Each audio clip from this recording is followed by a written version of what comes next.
genti kocapa ingkang wonten sakjawining pendhapi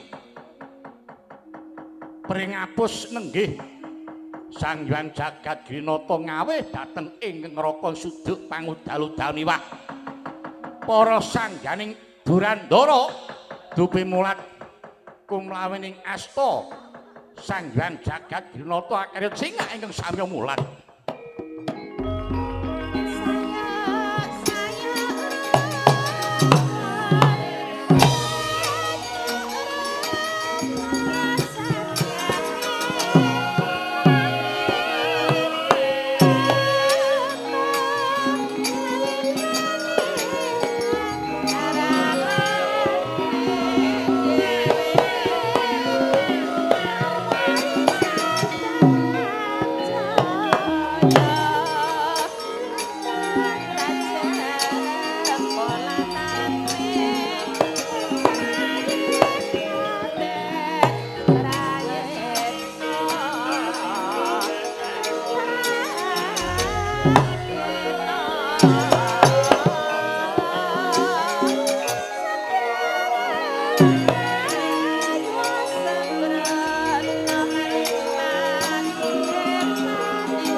Marang Sang Resi Kaneka putra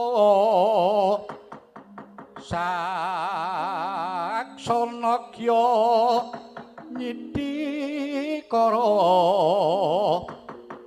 Nyidikara melang cepa tanpantara purneng karya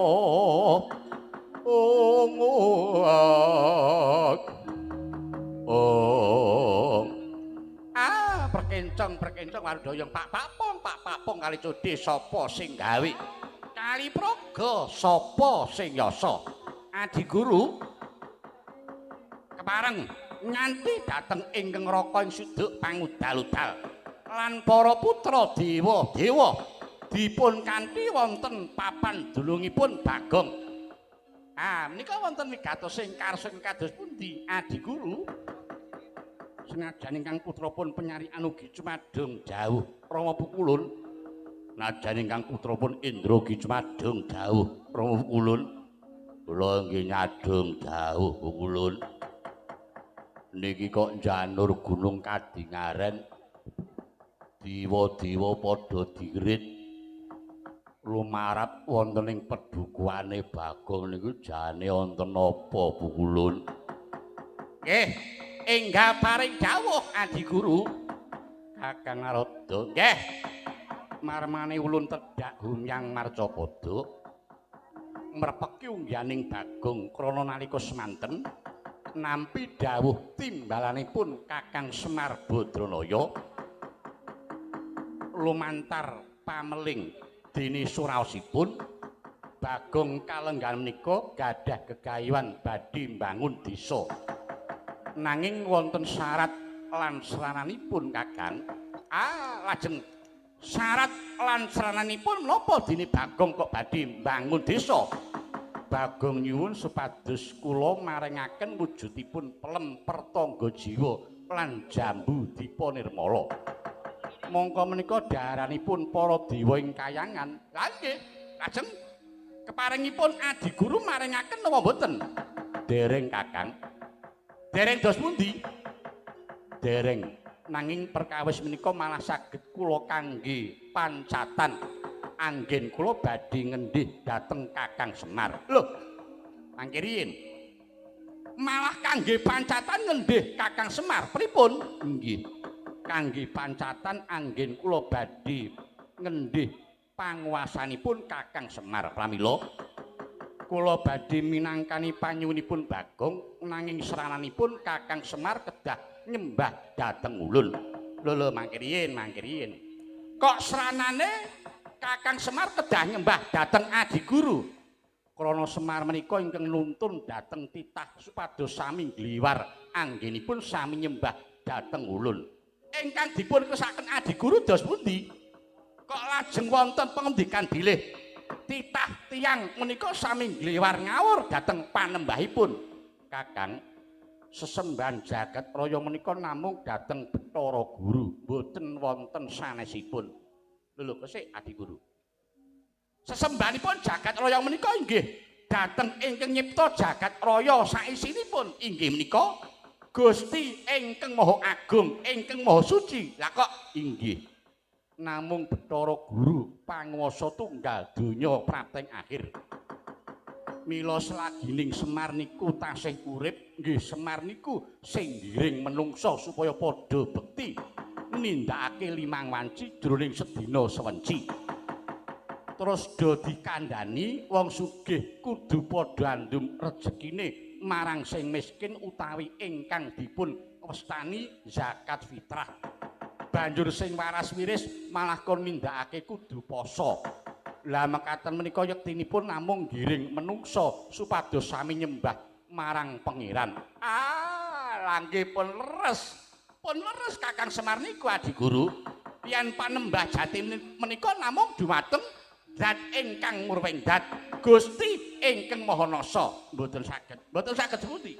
Mboten saged. Sesembahan jati menika inggih namung kula, namung Bathara Guru ingkang wajib disembah. Kalebet Kakang Semar ugi kedah nyembah dhateng Bathara Guru. Lho delok ya. Wah, lah sing marai ruwet nggih wonten mriki menika. Mila Adi Guru pangendikanipun lanekasipun Adi Guru menika mangke tartemtu badhe dawa buntutipun. Kirang beja sisip sembiripun Paduka Adi Guru malah badhe sinurak ing jagat. Krana Paduka malah damel geger. Eling lho Adi Guru, eling. Paduka menika ratu-ratuning dewa dados tumindak sapecak. Ngendika Seklimah menika kedah saged kangge tepa palupi para titah. Kayan Adi Guru ing mangke nyimpang saking bebener nerak angger-angger. Lajeng badhe kados pundi jagat menika. Nanging ulun menika gadah panguwasa. Terus pundi? Ulun menika gadah panguwasa. Lah niki, temriki niki Adi Guru. Niki kula sing saya ora cocok, ora sarujuk, ora mathuk, ora gathuk. Iki pancen leres. Adi Guru nggadahi panguwasa nanging panguwasa niku mboten kangge nguasani nanging kangge ngayomi. Tur malih Adi Guru. Kakang Semar menika kadang werda Paduka. Lah wong sedulur tuwa kok kon nyembah sing luwih enom. Mula ya lumrah nek anak-anake Kakang Semar do ora trima. Kalebet kula perkawis menika kula mboten sarujuk. Dados yen wonten menapa-menapa kula tunggak waru, tunggak dadap, mboten badhe melu-melu, mboten badhe nderek garap.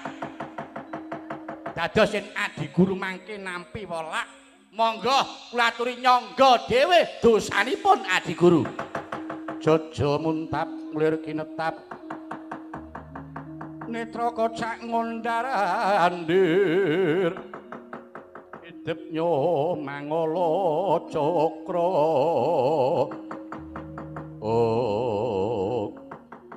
Kathah-kathah pangendikanipun Kakang Narada menika malah namung ngina kalian ulun ya Bathara Guru. Wasipun yen Kakang Narada mboten ayogyani monggo Kakang Narada wangsul malih mawon wonten ing kayangan. Perkawis menika ulun tanggunge lan ulun ingkang badhe ndadaki Kakang. Lah rak ngaten nggih sampun. Pun kula ora bakal melu-melu nanging tumrap kula bodote urip sawiji-wiji mekaten namung ngunduh wahing karma pala. Sapa nandur bakal ngunduh mang titeni mawon yen ala niku mboten badhe tumama ing becik Adi Guru.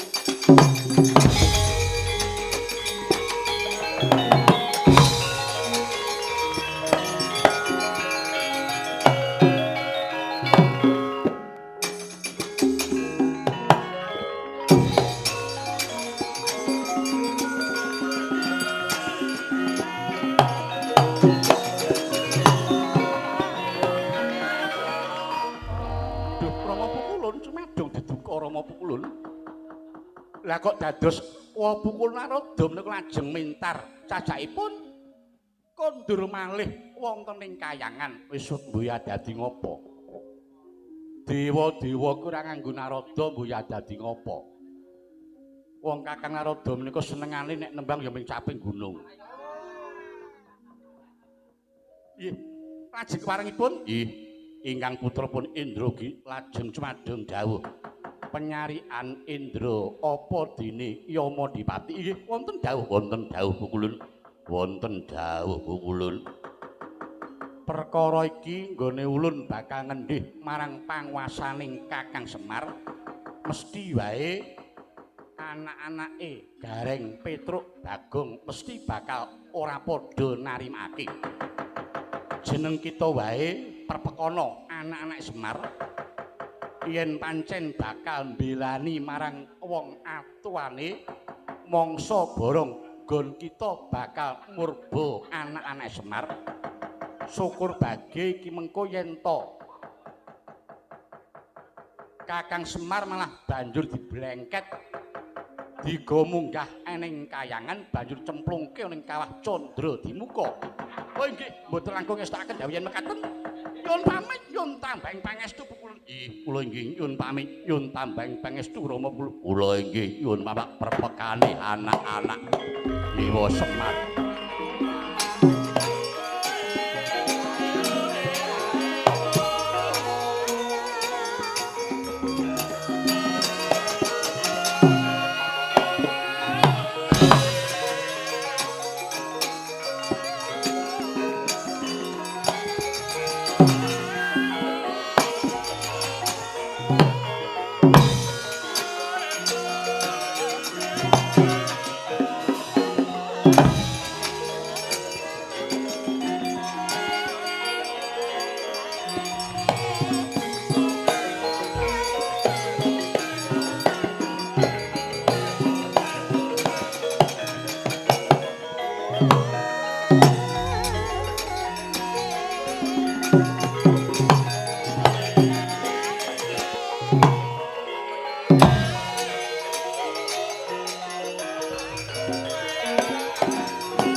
Bawan ingkang Sinungwadi Sinungwadi jagatnya kang kinarya momong kinarya momong sarira tunggal oh Truk piye Kang Gareng wah tenan iki ora wurung kriwikan dadi grojokan guyonan dadi tangisan lah piye kae to sawangen to gembruduk bleduk mangampak-ampake genah nak kae para putra-putra dewa sing dikanthi Sang Hyang Jagat Grinata. Lah iya ngono kok nek ora kleru ngarep dhewe kae penyarian terus mburine kae Indra. Wah. Wis. Mula bukane ya Bagong dadak darbi penjangka sing ora sak mestine ing atase mung derajate Bagong kuwi kok dadak arep bangun desa mangka sing dadi syarat seranane kudu diseranane nganggo pelem nanas. Pelem pertangga jiwa kok pelem nanas. Oh iya ya. Ayo ngene iki dadine malah wah kurang bejane iki mengko malah iso glandang carang saka pucuke. Kowe iki kira-kira iki do sago bantu ora? Nek kira-kira ora sago bantu ki mulih kala tak ayane dhewe. Jarane sedulur ki mung kudu tansah daya dinayan sama sinamatan. Nek kowe ora duwe, kowe tak utangi. Nek kowe arep utang aku sing ora oleh. Padha wae. Piye do sago bantu ora? Sing jenenge dulur ki mung genti-genti ngono. Wong nek ana bot kerepotane upamane kowe sesuk arep digawe supitan, aku ya mesti dadi tulang punggung utawa sing dadi melu tanggung jawab. Kosok baline gareng kuwi nek upama sesuk arep mantu aku sing dadi ketua panitia to. Aku arep dadi gegayuhan bangun desa, mongko gegayuhanku ki gegayuhan sing utama mergo aku arep mulyake para kawula-kawula sing padha mapan ana ing pring sedapur iki, pring apus karo desane dhewe kok lali.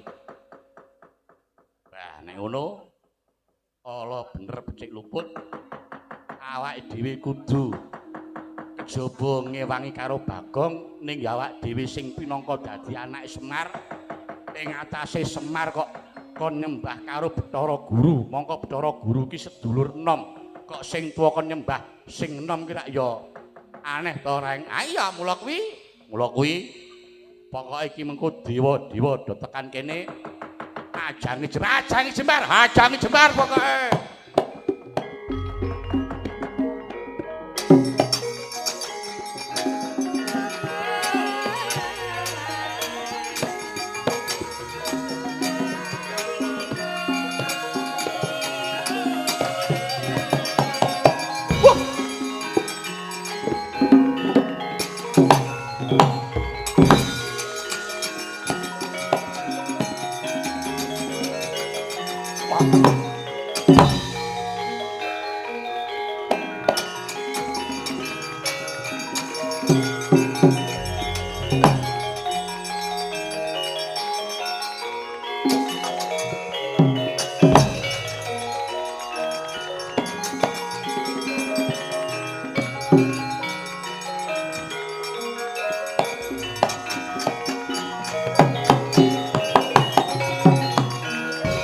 Tinututan yen wis katututan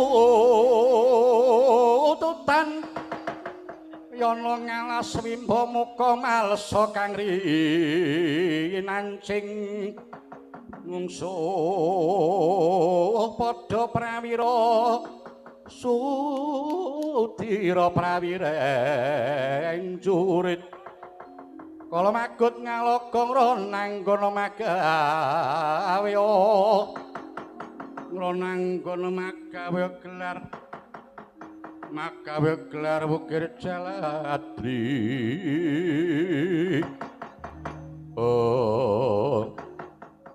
Ora dalah ora lidok ujare wong adaplok jebul tenan. Anak-anake Siwa Semar Nala Gareng Petruk Bagong nitik saka praupane genah nek iki padha ora narimake. Najan mengko ning kudu prayitna waspada aja disepelekke najan kae wujuding Pulakawan. Pukulun penyarian kula ngaturaken sumengkeming pangabekti. Pukulun Bathara Indra kula ngaturaken sembah pangabekti. Pukulun Yamadipati kula ngaturaken sembah pangabekti. Nala Gareng tak tampa. Nala Gareng tak tampa. Ya tak tampa Nala Gareng. Kula nggih ngaturaken sungkem nggih. Pukulun penyarian kalih Pukulun Indra menapa dene Pukulun Yamadipati. Petruk tak tampa. Petruk tak tampa. Ya, Petruk tak tampa. Kira ngaturke sembah Gong. Gah. Lah piye? Ngaturke sembah ya dadi mungsuh, ora ya dadi mungsuh. Niate diajange jembar iki pokoke niate ngenengke ya ngenengke sisan ngono. Nala Gareng lah kok dadi kowe menggak apa ingkang dadi lakulun? Nggih. Kula ngertos menawi paduka Pukulun wonten mriki menika jaragan nampi dawuhipun Pukulun Bathara Guru supados namung badhe blengket dhateng Rama Semar Badanaya. Inggih napa mboten? Piye? Namung badhe blengket utawi bondo dhateng kakekne Semar. Dadi dipun beto wonten ing kayangan. Ya ora teh dingaling-aling pancen dasar kaya mangkono. Mula kowe sumingkira. Kowe sumingkira aku bakal sak bejagung lawan Siwa Semar Badralaya. Rene Siwa Semar kuwi dianggep ngendih panguasane pukulun Bathara Guru. Dina iki bakal tak bondo tangane. Tak krincung sikile bakal tak go munggah ana ing kayangan Junggring Saloka. Tumuli bakal cemplungke ana ing kawah Candra Dimuka. Mingis-mingis kajandeping Trisuul muka markata lir kabaranan nengake kati mangkat apa dikira anake lanang nala gareng arep mungsuh dewa-dewa apa dikira nala gareng wedi ngono piye lah kok dadi wani ngadeg malang kadak ya ben niate wis tak ajangi jembar kok sampeyan arep ngajab sirnane bapakku anake sing ora trima nek kowe ora trima arep ngopo ha nang kene wis dadi mungsuh truk piye aku mungsuh karo pukulun penyarian sing dedeg piadeke padha aku dedeke ya padha kurune ya padha ya kowe mungsuh pukulun penyarian aku mungsuh Bathara Indra gagahe padha dedeke ya padha ha iya lah Bagong kae mungsuh sing mrengengeh kae alon-alon tok Mas jan asem tenan mripatku kelebon apa ya pedes e nggih ngenani kaca mripat dadi rada bureng nyabune dilapis Bu ayo Truk kowe pokoke niate awak dhewe ngajang Jembrya kowe mungsuh Bathara penyarian aku mungsuh Bathara aku mungsuh ya mau dipayuh maju ayo lakon legandang dening aku ayo Petruk kowe mungsuh ayo kowe Bagong mungsuh karo aku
Bisa males wis.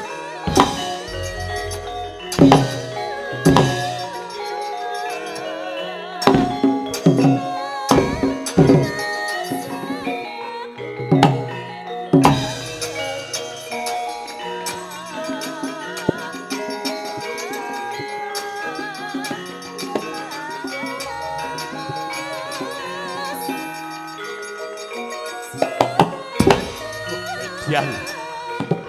Ayo, maleso.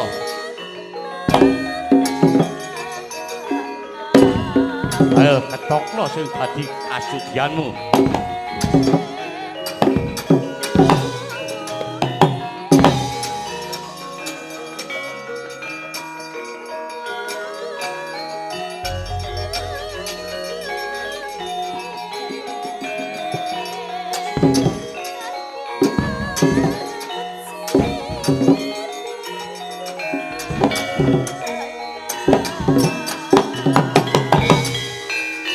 Ayo,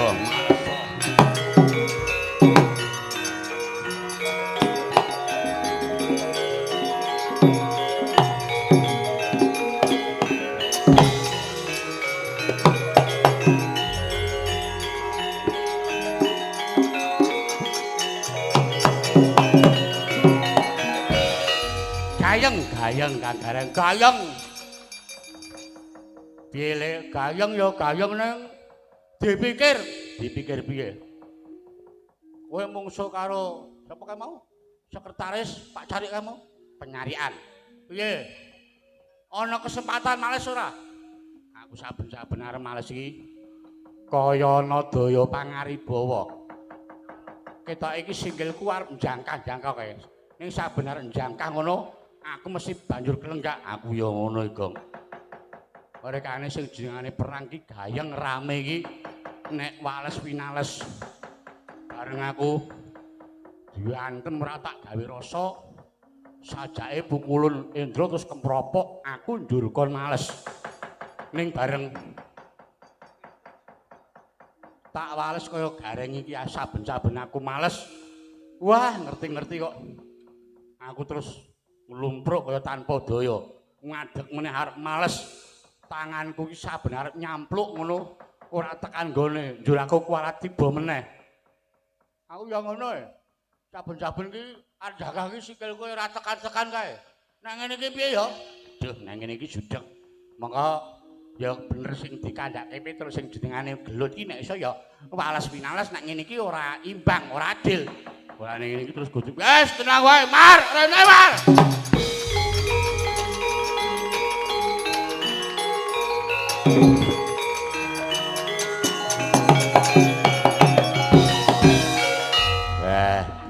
diadut elek iki. Ora ngenehi kesempatan lagar udut sandang lekas meneh. Eneng ngopo? Judeg mar judeg piye? Lek ora judeg kowe piye? Tenan iki dewa-dewa kuwi do tekan kene. Mungsuh karo dewa-dewa, heeh piye? Gareng mungsuh karo Pak Carik, heeh. Petruk mungsuh karo Bathara. Indra aku mungsuh karo Yama Dipati. Ning gumune iki lho Pak, gumun piye? Saben-saben arep males ki ora tekan gone. Saben-saben arep jangka sikile tiba. Saben arep ngantil ora tekan gone. Piye Pak? Ben iso males ki piye? Carane, ana carane. Tak kandhani carane. Carane priye, Pak? Nggih, carane pripun, Pak? Ngene. Sing jenengane dewa ki lumrah mergo dewa kuwi panggonane ning dhuwur. Mula nek mung tok antem nggon dada munggah ki mesti wae ora digawe rasa. Kepara kowe kabeh nek arep njangkah ora bakal tekan malah kelenggak. Terus mula digawe cara. Nek sing tok antem kuwi weteng dada munggah mesti ora digawe rasa ning nek sing tok antem kuwi nggon weteng mengisor nek ora do gladan aja diundang Semar. Lah iki Tanggap to, Reng. Piye? Jujuk nggon kabulator. Nggon kabulator iki pokoke weteng mengisor ya, Pak. Iya, weteng mengisor. Siap. Pokoke weteng mengisor. Ya, siap. Jujuk nggon kabulator pokoke ya. Weteng mengisor jujuk nggon dewa-dewa ndi?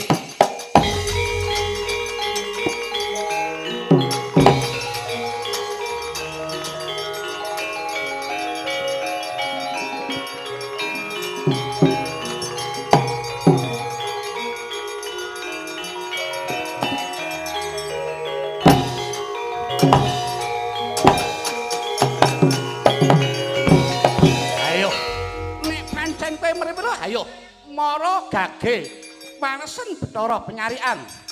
Aja meneng wae kowe nolak gareng. Aja meneng wae yen pancen padha lanange. Weh, tenan. Niki kon males tenan. Niki nek kula pun niat males tenan ning mangke nek sampean kewirangan aja dicucuh nolak gareng ya. Ayo. Mara gage walesen. Mongko ora bakal nolo gareng bisa males karo Bathara penyarian nyatane wae. Saben-saben arep males karo penyarian kowe mesti banjur kelenggak niku rak wau. Nek niki mangke benten beda piye? Nah, benten merga niki mangke sing kula jujuk mboten dhuwur ning sing kula jujuk gengisor.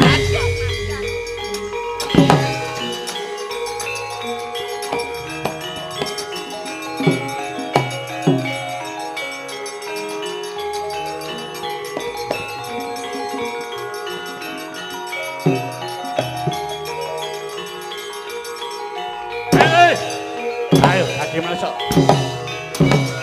Wah, wah, wah. Waduh.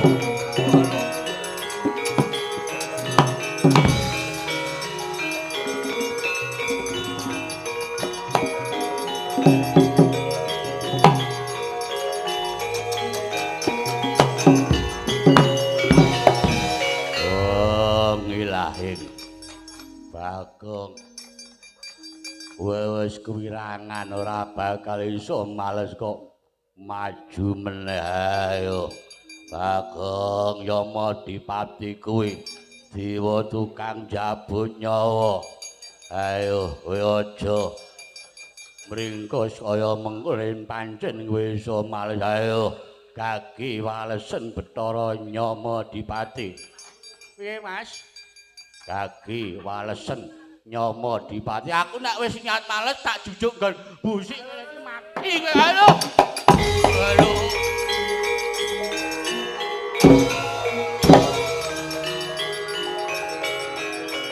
Aduh. Aduh.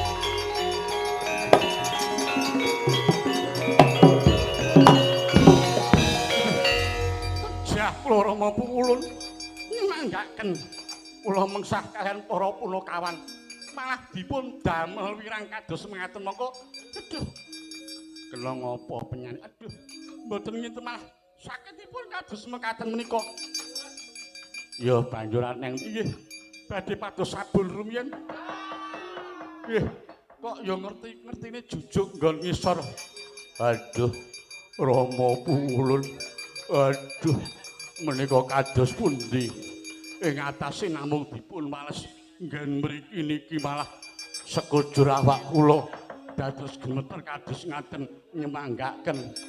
Aduh, ya lagi iki aku iso dengkek-dengkek. Aduh, aduh, mati aduh. Aduh. Wah, jujuk nggon ngisor tak nggo mlaku iso imbal dhewe-dhewe ngene iki. Nggugu karepe dhewe. Punakawan kowe padha sumingkira. Lamun padha menggak marang Kakang Semar malah tak tutke dosa kita kabeh. Cestri Sula tampanana punakawan.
Piye meneh? Pun sukses niku wae iso mirang-mirang kedewa. Jujuk nggon ngisor wah do dengkleh-dengkleh. Ning piye? Pun wis trima ora bangun desa ora apa-apa, Pak. Lah piye to? Mbok didelok kae. Mula gareng karo Petruk do trima mundur disawang. Kae Bathara Guru kae gawa panas sing murup sak obor pamore mengko kae cucuke ana 3. Kae genah, kae genah. Pusakane guru sing jeneng Cis Trisula. Wis genah. Mamprung kabeh gagal wigar sing dadi gegayuhanku bangun desa terus pripun? Mundur tak adepane iki mengko.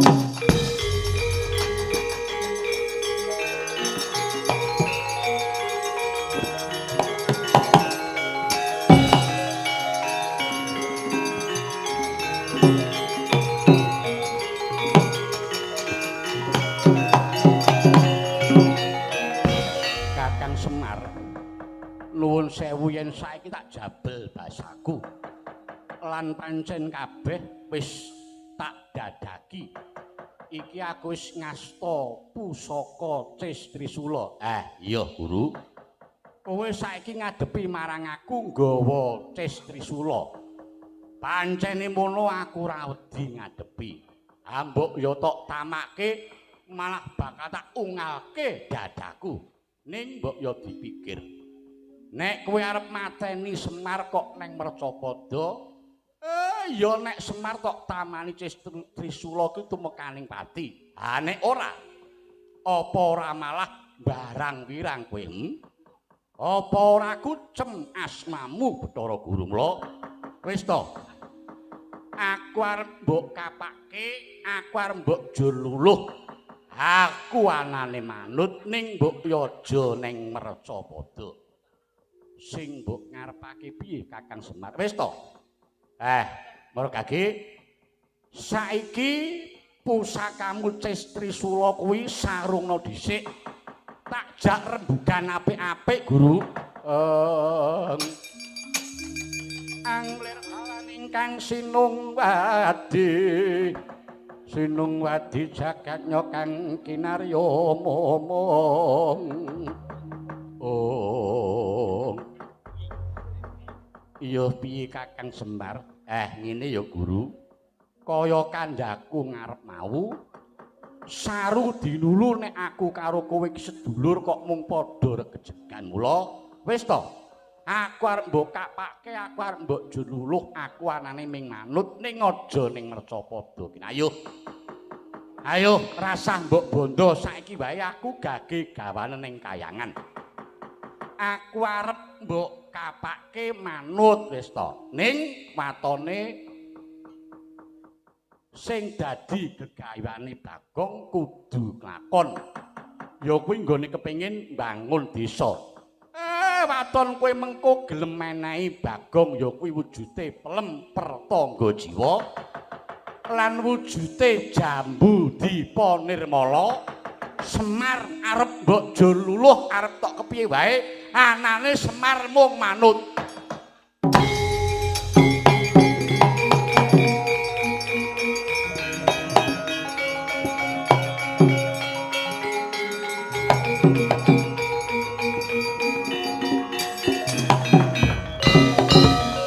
Menapa menika saestu Kakang? Aku ki wong tuwa. Dasare aku ya dulurmu tuwa. Aku ora goroh, malah ora mung aku sing mbok gawa ning kayangan. Anakku nala gareng karo Petruk iki mengko ya sisan ben melu ning kayangan. Lho, Truk. Awake dhewe arep dijak ning kayangan karo bapak. Iya, terus Bagong piye iki? Bagong ben ditinggal dhewe nang kene mergo Bagong ki lagi duwe gegayon arep bangun desa. Lah mangke nek gara-gara terus pripun, Pak? Gara-gara ki rak ming sing penting ki rak nembang to. Sing penting nek ana sing nyawer caping gulung karo sing nyawer gubuk asmara ki dipinangkane rak wis to. Gara-gara ki engko iso nunut ning kayangan tak kandhani. Piye iki, Gong? Kowe ado ditinggal ning kene iki piye kira-kira? Ya nek pancen wis do tega. Ya ngono, nek tega karo aku wis mengko tak piye carane aku tak menggayuh cita-citaku dhewe. Wis cari arep bantu kok do tega tinggal nang kene. Pilih mergane nek waton gegayuhan iki gayuhan sing luhur wis to. Pilih mergane mesti bakal ana dalan ingkang tumuju kanggo gegayuhan sing becik kuwi, Gong. Nggih, terus niki ayo awak dhewe melu munggah ning kayangan. Mengko ning kayangan arep dijur luluh, arep dikapakke sing baku awak dhewe manut. Bagong kudu prihatin nggone bisane mbangun desa. Yen pancen kados mekaten monggo Kakang Semar daya-daya kula kanthi minggah wonten ing kayangan Suralaya. Nggih. Ayo tak derek kayuh nala gareng apa dene Petruk nderek munggah ning kayangan Suralaya.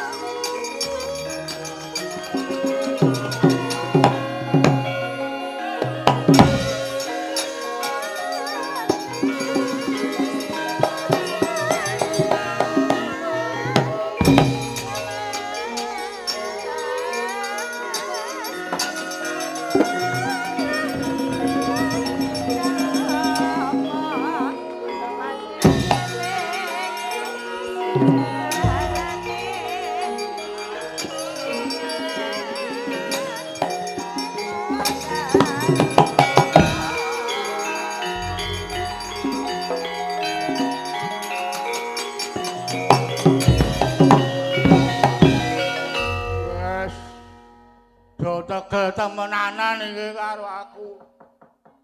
Ya jan bener sing dadi ngendikane bapak mau nek gegayuhan utama kuwi waton teken mugen mesti bakal ketekan sing dadi sejane ning apa ya tak ayahe dhewe. Mongko mau gareng karo Petruk ya wis do sagu arep mbantu jare dulur kuwi sama cinamatan daya dinayan bandol rompol guyub rukun. Ning kok mah do tinggal glanggang colong playu. Ning apa nganu apa ya maksude Semar ki aku ki ben tangkar tumangkat dhewe ben aku mikir dhewe ngasah kadewasan. Iya nek dhewe ngene iki ya mongko sing tak batin lho iki. Panggraitaku iki mesti Semar karo Gareng Petruk ki munggah ning kayangan ketok ya disubya-subya ning kurang bejo sisih sembire mesti acemplungke ning kawah Candra Demuka. Iya iya. Wis bendo mati ra apa-apa malah gara-gara dhewe. Aning piye? Engko aku ki apalku ki nek nyeleneng apalku mung mugi rayu tok ya. Wah, piye ya nek ngene iki. Wis, monggo gegayuhanku ki cetha gegayuhan sing luhur arep bangun desa kanggo kawulaku ben padha urip sing ayem tentrem kias bagya mulya. Piye nek ngene iki apa-apa dhewe. Sik mikir. Nah, dadi kalingan aku. Aku mau ngarep dek jejer pisan mau ngandhake dulure bapak kuwi ana telu. Siji Sang Hyang Kesmanto, kok Kesmanto.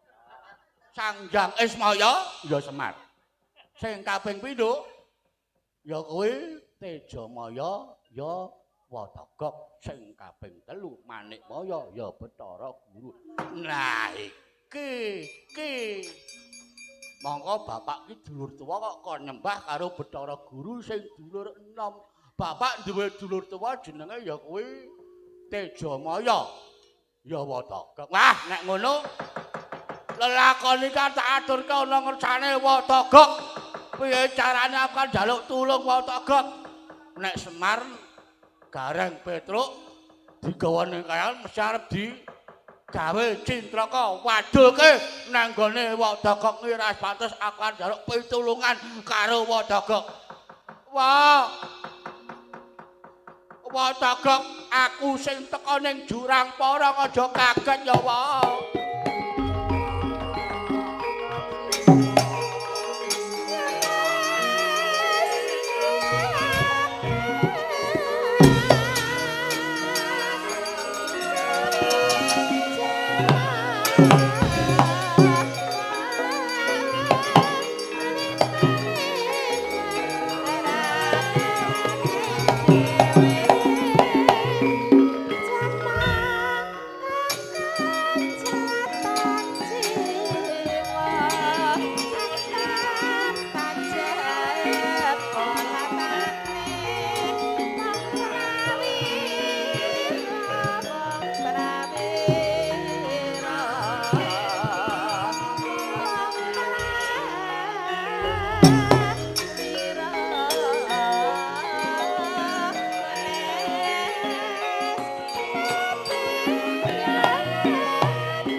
Iku sanyatane kunjang seret binangun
tunggal kandhane siji pernai awit-awit lamun to sinarengna ingkang wonten Pedukuhan Jurang Porong nenggih to menika Kilurah Catu Goro Togok ya Sang Tejo Mantri ya Sang Tejo Maya. Senajan bebasane ala wujute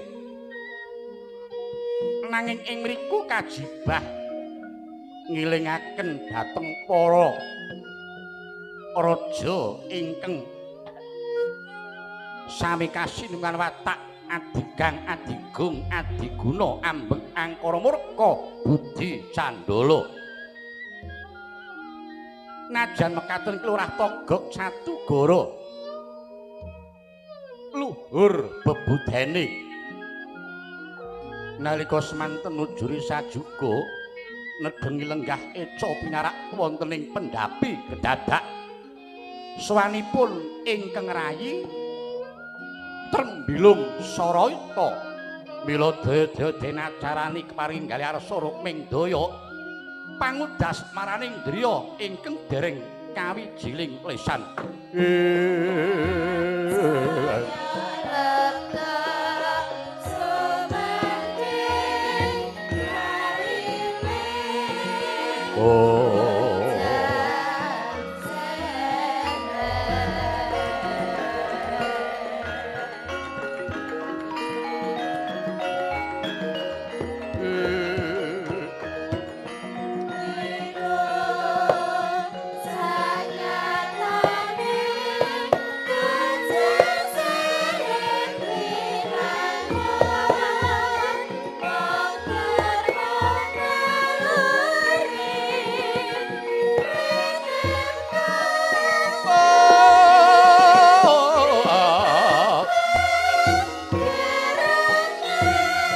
nanging griya mangu-mangu bung kanduang rimang lur lelo panandang kanin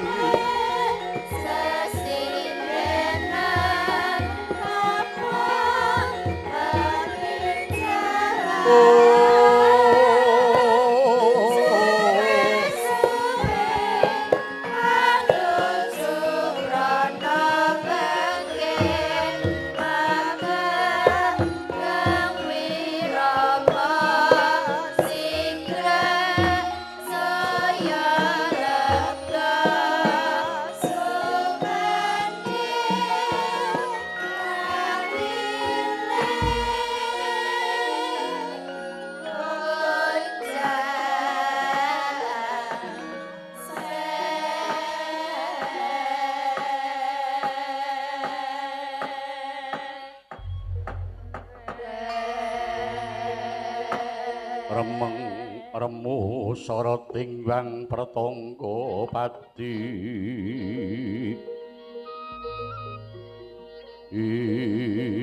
imawan seta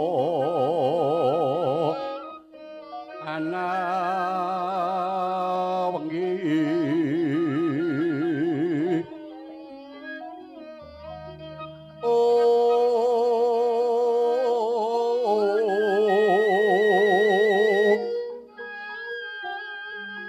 hanggan ning adoko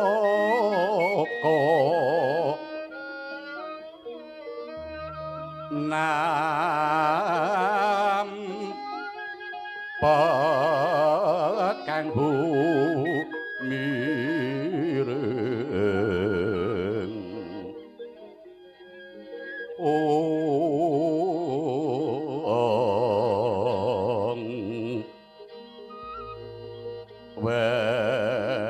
sreping sarira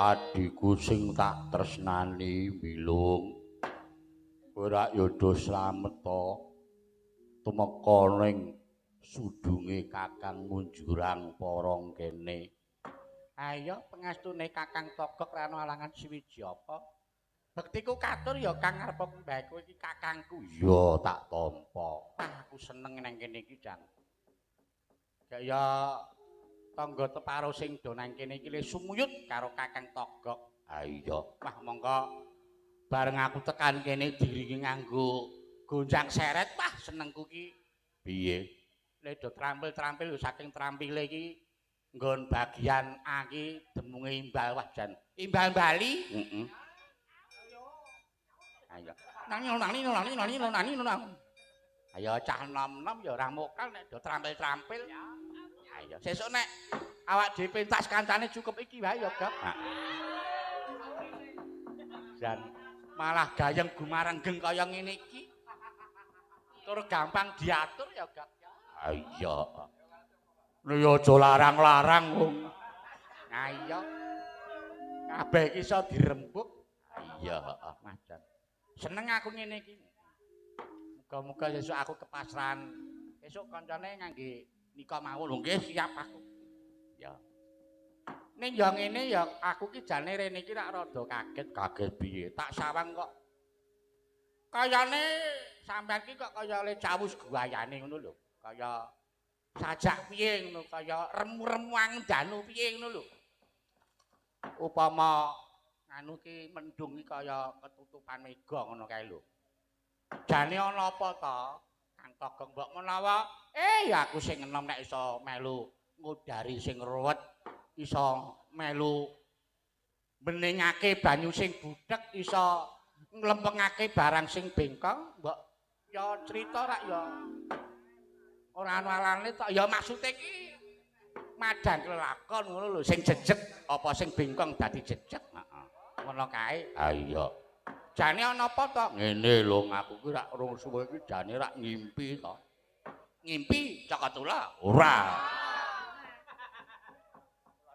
Nganti kaya adegan apa begawan gembung tanpa sirawan. Untung. Nah ngimpi apa? Tak golekane ning arek-arek pas. Wow. Aku ora critane ngimpi, durung suwe iki aku ora ngimpake Semar. Semar adikku. Lah ngimpi piye Semar rak critane rak bar Dharma Wisata. Dharma Wisata ki bekning lho, ora ngerti Dharma Wisata ya bekning lho. Lah critane bekning kuwi numpak prau. Oh, Patmo Menji. Numpak prau karo anak-anake. Ning dumadakan ning tengah-tengahing segara kuwi dumadakan ana alun gegulungan, alunge nggulung praune guling Semar sak anake. Doko Mbak Kumbul ketut gegawa banyu. Lah. Ora dadi pertanda elek gek ana apa ya loyo. Ah, mbok wis Kang. Kuwi dianggep wae dadi kembange wong turu lumrah to. Nek sejenengane wong turu ki ngimpi ngono. Heeh. Lah kira-kira batange turu ki terus esuke kowe umbah-umbah ora? Lah ngopo? Mbok menawa terus basah to? Kok dudu kuwi ngawur wae kowe iki. Kowe iki ngimpi Nyolowadi aku kok ketok kaya nyemelangke Semar ki ketoke kok lagi ana ing bebaya. Ana sing arep ngajab karo kacintrakaning Semar. Ngono lho, Lung. Wah, ayo kepiye wae ki dulur. Ya ora ana alane nek mbok menawa yo awak dhewe klintong-klintong ning Karang Kadempel tilik karo Semar. Aja lali karo gawake payak. Heeh.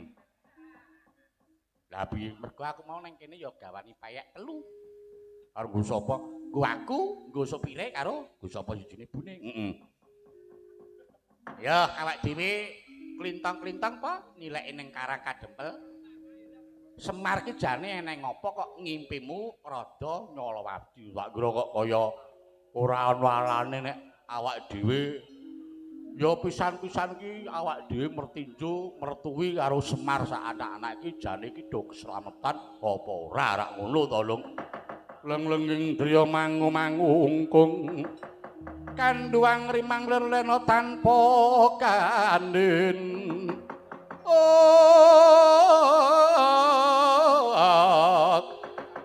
Yen tan tulus mengku dyah utama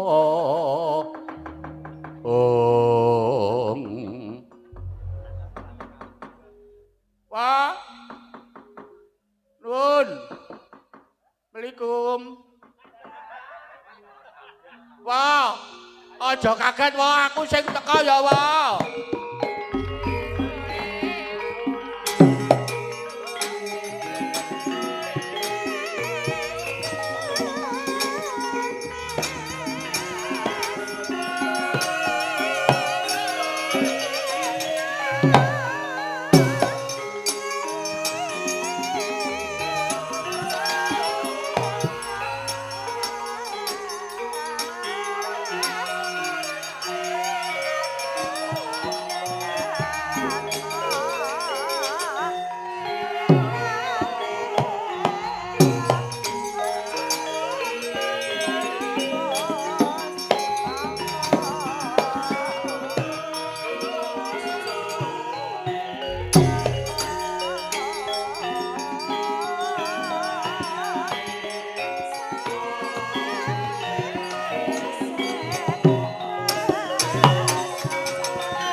Bagong malegong-legong Togok malegok-legok Trembilung kang sabuk bandil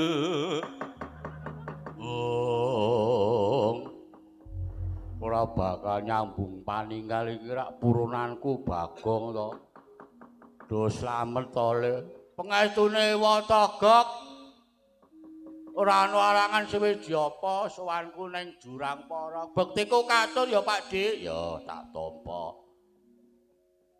Gong do slamet to, Gong. Nek ora slamet mesine ya ora tekan kene. Wah, ngerti ora mbagekke urung ngatos mbagekke. Wah, jan elok temenan saiki suwe rene mukti saiki wata Gong. Wah. Jame dinding anyar. Wah, elok saiki. Ya sawayang gamelan apike kaya ngene wata Gong saiki wah jan. Wah, kemangka gayane wah, gayane nang mladi barang. Elok tenane. Wayang sekotak ki ana sing kaya kowe, Gong. Wah. Aneh-aneh wae. Kok ndingaren tekan kene apa dikongkon karo bapakmu Semar mongko aku sejatine karo Bilung lagi arep dolan ning Karang Kadempel karo tilik sedulur. Kok ngerti-ngerti kowe rene ana apa, Gong? Kok ming dhewe ora karo dulur-dulurmu, ora karo kakang-kakangmu? Ya ngene ya aku tak crita sithik karo Wataga. Heeh, piye? Critane? Heeh. Nalika semana ki aku ora nampa sasmita nek aku kudu bangun desa ning ana sranane ya kuwi kudu disranani nganggo sing jenengane pelem aromanis. Kok pelem aromanis? Pelem pertangga jiwa karo jambu dipanirmala. Mangka sing kagungan pelem pertangga jiwa karo jambu kuwi ora ana liya ya mung pukulan Bathara Guru. Ayo terus aku matur karo kakekne Pak Bapak Semar karo Gareng karo Petruk tak kon rawuh ning sudungku. Aku terus didunungke karo bapak. Bapak madhek aji pameling Bathara Guru terus rawuh ning omahku. Heeh, terus disaguhi. Perkara pelem pertangga jiwa bakal disaguhi watone. Watone piye? Watone Semar kuwi kudu gelem nyembah karo Bathara Guru. Lah iki aneh to apa? Ing atase dulur tuwa kok kon nyembah karo Bathara Guru. Aku jenenge yo aneh. Kuwi jenengane uteke ning dengkul Bathara Guru. Ora beda. Aku ku yo wong tuwa. Kakangne Bathara Guru aku dhewe nek kon nyembah karo Bathara Guru ya ora sudi. Apa meneh aku sing sedulur bareng. Betul. Lah terus lah iki malah sing dadi gegayuhanku nggonku kepengin gaya pelem pertangga jiwa karo jambu dipanirmala kuwi malah kena dienggo gencatan pancatan kok gencatan. Kena dienggo pancatan nggone pukulan Bathara Guru bakal ngendih marang panguwasane kakekne Semar ya kuwi supaya Semar ku nyembah karo Bathara Guru. Heeh, terus ya sawetara dadi geger kaya mau gelut, dela, dinggo syarat wayangan ki ben ana perange ngono. Aneh-aneh wae. Lah ngono kuwi aku salah gawe karo para dewa dadi gelut sawetara terus Bathara Guru nyekel Trisula terus dindake karo Semar. Semar gelem dijak neng kayangan ning watone Bagong Kasembatan sing dadi gegayuhanku. Ning kok pikirku ora penak ya apa ya? Ora penak piye? Nek perasaanku sing tak rasa Semar ki Gareng Petruk go munggahne kayangan mesti arep dikrenah patine. Mergo ketoke Bathara Guru ki le ngendika ketoke kaya ora tulus. Mergo saiki akeh to? Akeh piye? Ketoke sing bendina gulang-gulung saben dina ning terus ndlikong saka mburi kuwi wis barang lumrah. Ha iya, heeh. Kok pangrasaku ketoke kok bapak ki go munggah ning kayangan kok ketoke mung diajak patine ya. Mengko gek-gek malah cemplungke ning kawah Candra di muka ya wae ya. Nah mula aku sowan ana ngarsane Bathara Wataga kuwi. Iya bener karang ya Taga ki dewa kok ya. Wataga kuwi arep nyuwun tulung prane panjenengan Wataga sedulur sing tuwa dhewe. Aku nyuwun pepadang ya aku njaluk solusi, njaluk dalan supaya aku iso nyelametke bapak karo Gareng karo Petruk ya. Wah, perkara aku ora sida bangun kayangan, kok kayangan. Perkara aku ora sida bangun desa ora dadi apa. Ning slametno dulurmu nom bapak karo dulurku Gareng Petruk ya wah. Seseking rananggala magawe gelar magawe gelariro bang la tenan ora liduk ujare wong adaplok piye kok tenan lung ndoro dasi sing dadi pangimpenku mau cethana iki Semar digawe cintraka karo guru wah guru iki pikirane kepiye dulur tuwa kok nyembah sing enom ayo bener guru kuwi duwe panguwasa ning sing jenengane panguwasa kuwi aja dienggo nguwasani ning panguwasa ki dienggo ngayomi wong dulur tuwa kok malah kon nyembah sesedokan ibarate kon dilati tungkake ki rak ya wis guru kepiye kuwi iki nek aku sing ora sing ngelingke wah wis aku Pocok sing minangka dadi dulur tuwa ngene iki kudu tangkar tumangkar. Ya ning ngene ya Gong aku tak nulungi karo kowe. Ning aja nganti metok. Mergo nek aku munggah ning kayangan terus aku melu-melu mengko ndak ayo kepiye wae sing jenengane dulur-dulur ki nek ana regejekane nek ana regejekan ibarate merangi tangan landesane dengkul ora prayoga. Ah terus piye wong ngene iki carane gawe padang tak nulungi karo kowe ning aja nganti metok, aja nganti ketok. Terus carane mantenga. Kowe semedi bareng karo aku. Monggo tak sesuwun karo Jawata. Kowe mengko dadi apa wis kuwi dienggo jalaran nggonmu bakal caos pitulungan karo Semar karo Gareng lan Bagong. Ya siap. Wis ayo. Manteng semedi barengan karo aku Bagong.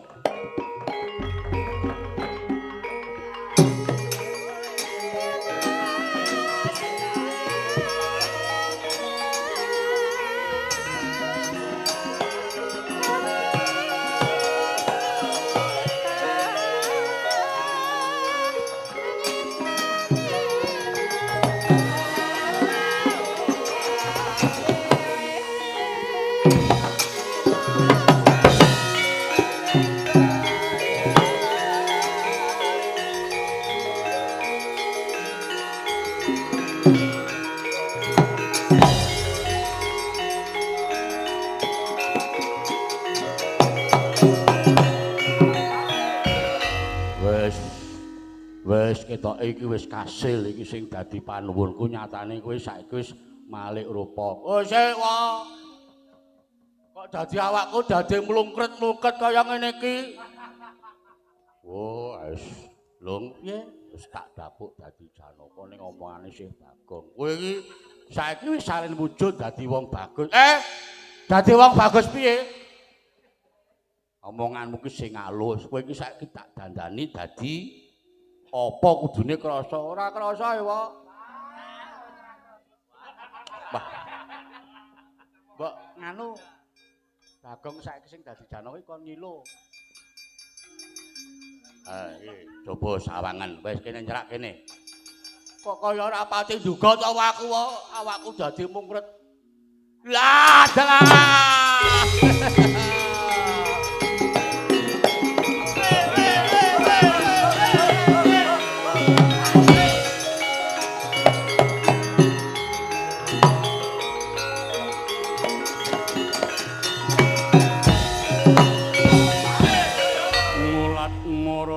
Arjuna kapisanan esnunya kang kamanungsan liring kadi kamancanana kongan aku nedha nrimo banget ya Gog dene aku sok dandane dadi Bagong dadi Bagong meneh kok dandane dadi Raden Janaka Raden Permadi Raden Wijanarka Raden Wilikitri. Wah nale wangun iki ya wangun dodan nek ya omongane aja kaya ngono. Ngono ya wae ya. Aku saiki wis dadeke bagus bali meneh omongane sing alus. Wah nuwun ya Wataga. Dadi ngene iki carane aku kudu nulungi Semar Gareng Petruk apa dene Bagong. Ora nggo Bagong. Iya dilali aku.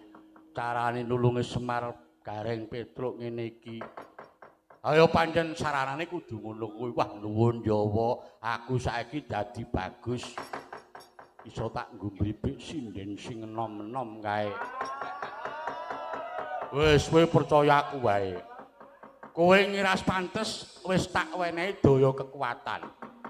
Mengko nek sekirane Bathara Guru kuwi arep munasika gawe cintrakane bapakmu karo Gareng apa dene Petruk mangsa Budawa. Nek perlu wirang-wirana Bathara Guru siap 86. Yen ngono aku tak munggah ning kayangan Suramadu, Suralaya. Tak munggah ning kayangan Suralaya.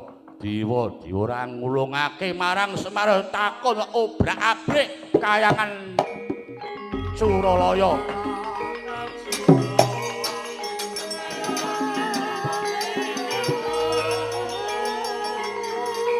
Dang tantung dang tak gendeng dang dang dang tak gendeng dang dang dang tak gendeng dang tulung dang detet dang dung dung dang.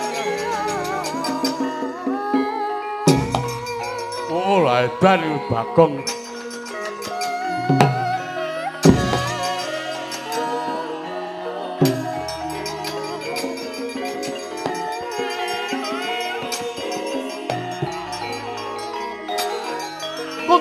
Tak terang tak tuntak gendang tuntak gendang tuntak kili kita ketak terang tak terang tak tuntak ketak gendang tuntak gendang tuntak kili kita ketak terang tak terang tak tuntak gendang tuntak tulung tak gendang dan tuntak